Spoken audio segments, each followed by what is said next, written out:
Party. I love this country. And when asked in a later interview yesterday if he'd run again as a Democrat, he replied, quote, "We need to move away from classifying ourselves as anything other than Americans. I'm an American, and I'm going to continue to say that. So no matter what party I'm on or vote on, I'm going to push for the American values." Let's bring in Brianna Lyman. She's an elections correspondent at The Federalist. The mayor of this very blue city in which I'm sitting becoming a Republican? Do you see it possible, Brianna?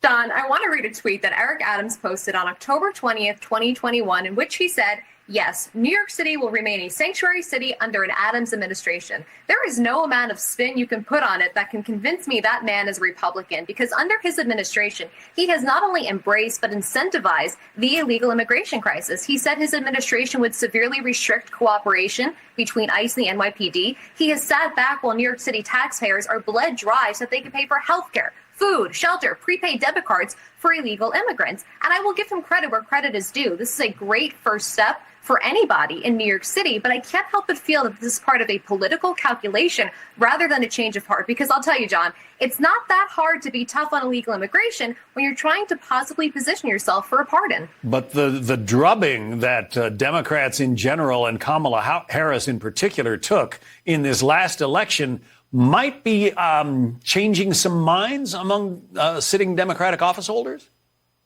It could be. You know, it's funny. Let's play devil's advocate. Let's pretend we're living in a world where Eric Adams doesn't need a pardon. There's no legal charges, and he just genuinely sees the struggles facing his city and wants to work with Tom Homan.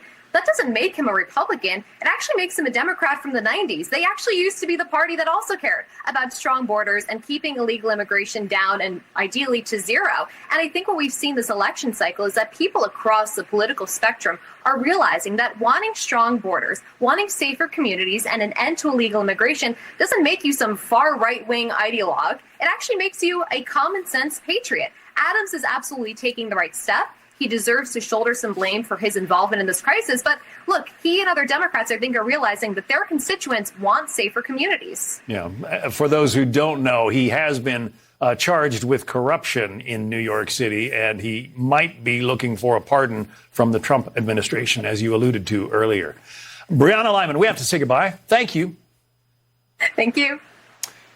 Keep it where it is. There is more Fox Report to come right after the break.